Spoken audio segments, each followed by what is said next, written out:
शिक्षकों का स्थानांतरण एवं पदस्थापन 3 महीनों के लिए टला। शिक्षा मंत्री का बयान निकला झूठा।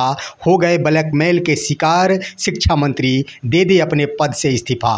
खबर देखने वाले तमाम दर्शक बंधुओं को एसके चौधरी का प्यार भरा नमस्कार और आदाब। दोस्तों, आप सभी को मालूम होगा कि 30 सितंबर 2024 बिहार के तमाम कोटियों के शिक्षकों के लिए काफ़ी अहम दिन माना जा रहा था। उसका प्रमुख कारण ये था कि बीते 24 सितंबर 2024 को माननीय शिक्षा मंत्री डॉक्टर सुनील कुमार ने मीडिया के सामने बयान देते हुए कहा था कि शिक्षकों के स्थानांतरण एवं पदस्थापन नीति अंतिम चरण में है। 2 से 3 दिनों के अंदर इसे पूरा कर लिया जाएगा और साथ ही साथ इसे जारी भी कर दिया जाएगा। दोस्तों, इसके संबंध में माननीय शिक्षा मंत्री पहली बार बयान नहीं दिए हैं। इससे पहले लगभग दर्जनों बार उन्होंने कई कार्यक्रमों में शिक्षकों के स्थानांतरण एवं पदस्थापन नीति पर बड़ी बड़ी बयानें दी है और हर बार उनके द्वारा यही कहा जा रहा था कि सितंबर महीना के लास्ट तक शिक्षकों के स्थानांतरण एवं पदस्थापन नीति निश्चित रूप से तैयार होकर शिक्षकों के सामने आ जाएंगे।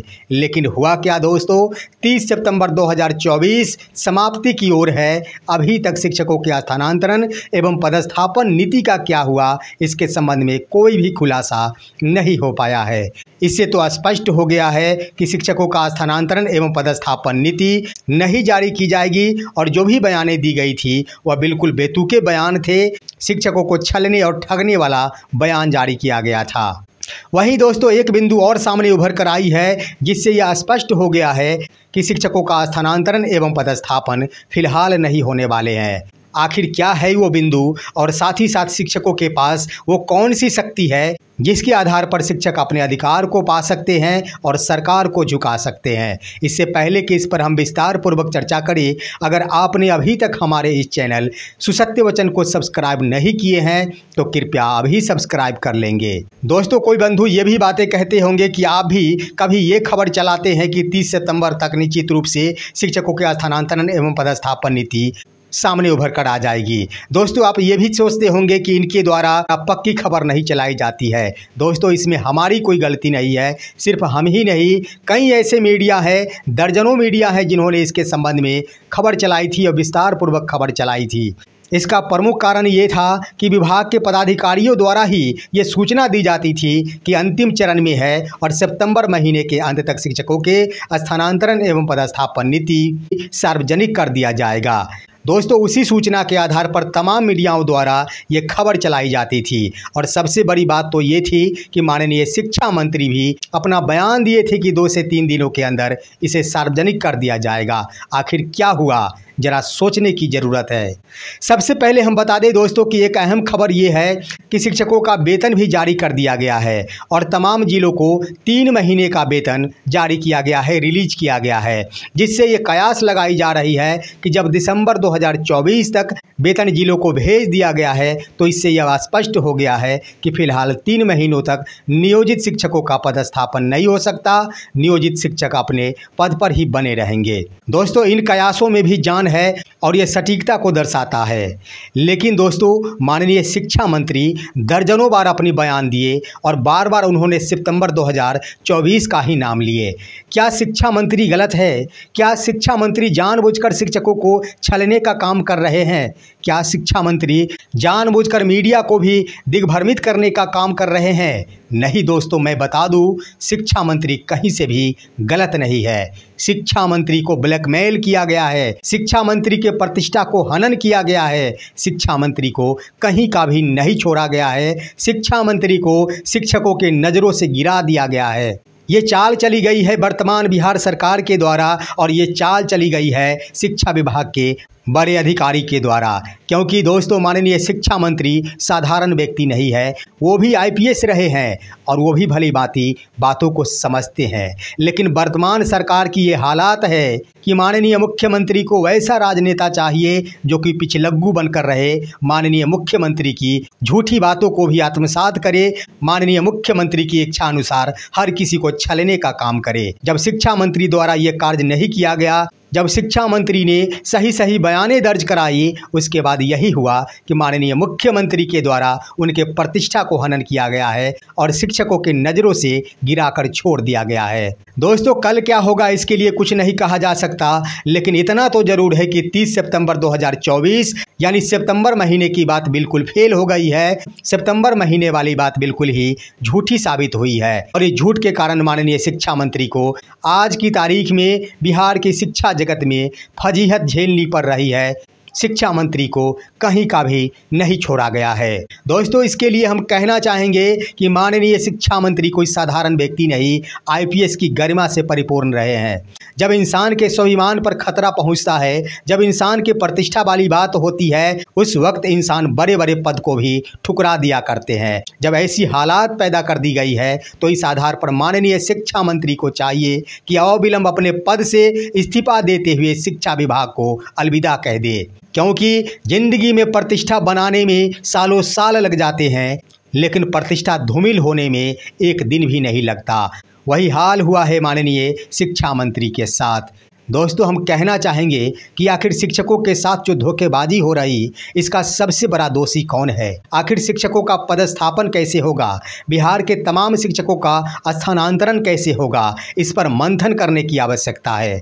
हम बता देना चाहेंगे दोस्तों कि तमाम शिक्षकों का अगर पदस्थापन नहीं हुआ है, जो सक्षमता उत्तीर्ण शिक्षक हैं, उन्हें अगर राजकर्मी का दर्जा नहीं मिला है, तो इसका सबसे बड़ा दोषी शिक्षक खुद हैं, जिन्होंने सक्षमता परीक्षा में सम्मिलित होकर, जिन्होंने शिक्षकों में टूट कर सक्षमता परीक्षा में सम्मिलित हुए और जिसका नाजायज फायदा बिहार सरकार उठा रही है।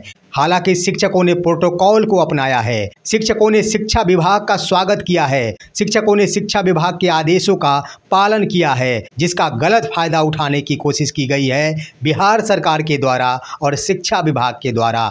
निश्चित रूप से ये सारी की सारी प्रक्रिया में सबसे बड़ा दोषी माना जाएगा तो वो है बिहार के मुख्यमंत्री श्री नीतीश कुमार, जो नहीं चाहते हैं, 20 वर्षों से शिक्षकों को ठगते आ रहे हैं। ये राजकर्मी का मांग दोस्तों आज की ये मांग नहीं है, लगभग 20 वर्षों से शिक्षकों द्वारा ये मांग की जा रही है। शिक्षकों ने एक साथ मिलकर लगभग 20 वर्षों तक संघर्ष किया है, उसके बाद भी शिक्षकों को राजकर्मी का दर्जा नहीं मिला है। अंतिम दौर में था जब शिक्षक राजकर्मी के दर्जे के लिए सक्षमता परीक्षा का बहिष्कार किए थे। उस वक्त अगर शिक्षक नहीं टूटते, स्वाभाविक है बिना परीक्षा के आधार पर ही शिक्षकों को राजकर्मी का दर्जा देना पड़ता। लेकिन फिर भी दोस्तों, घबराने की ज़रूरत नहीं है, ज़्यादा धैर्य खोने की ज़रूरत नहीं है। अब पूरी की पूरी शक्ति है शिक्षकों के हाथों में, पूरी की पूरी क्षमता है शिक्षकों के हाथों में। ना तो सरकार राजकर्मी का दर्जा दे सकती और ना ही शिक्षा विभाग राजकर्मी का दर्जा दे सकती। शिक्षकों के पास वो दम है जिसे दिखाना पड़ेगा। बिहार के शिक्षकों को नई रणनीति तैयार करनी पड़ेगी। बिहार के शिक्षकों को अपने आप में नया जज्बात पैदा करना होगा। उसके बाद ही शिक्षकों को राजकर्मी का दर्जा मिल सकता है। शिक्षकों को विशिष्ट शिक्षक बनाकर अन्यत्र विद्यालय में पदस्थापित किया जा सकता है। लेकिन हम कहना चाहेंगे दोस्तों कि जब विलंब कर दी गई है, शिक्षकों का पदस्थापन नहीं हुआ है, तो शिक्षकों को चाहिए कि अब ये मांग करनी चाहिए कि शिक्षकों का पदस्थापन नहीं हो, शिक्षकों का स्थानांतरण होना चाहिए। दोस्तों, पदस्थापन वाली बात तमाम शिक्षकों को भूल जाना चाहिए। सिर्फ एक नीति पर काम करे बिहार सरकार की शिक्षा विभाग कि शिक्षकों का ट्रांसफ़र कैसे हो। जिस विद्यालय में जो शिक्षक हैं, उसी विद्यालय में कार्यरत होकर उन्हें राजकर्मी का दर्जा प्रदान करे और पदस्थापन में जब विलंब कर दिया है तो पदस्थापन को समाप्त करते हुए सिर्फ व सिर्फ स्थानांतरण की नीति को अपनाए और शिक्षकों को स्थानांतरित करे, पहले राजकर्मी का दर्जा प्रदान करे।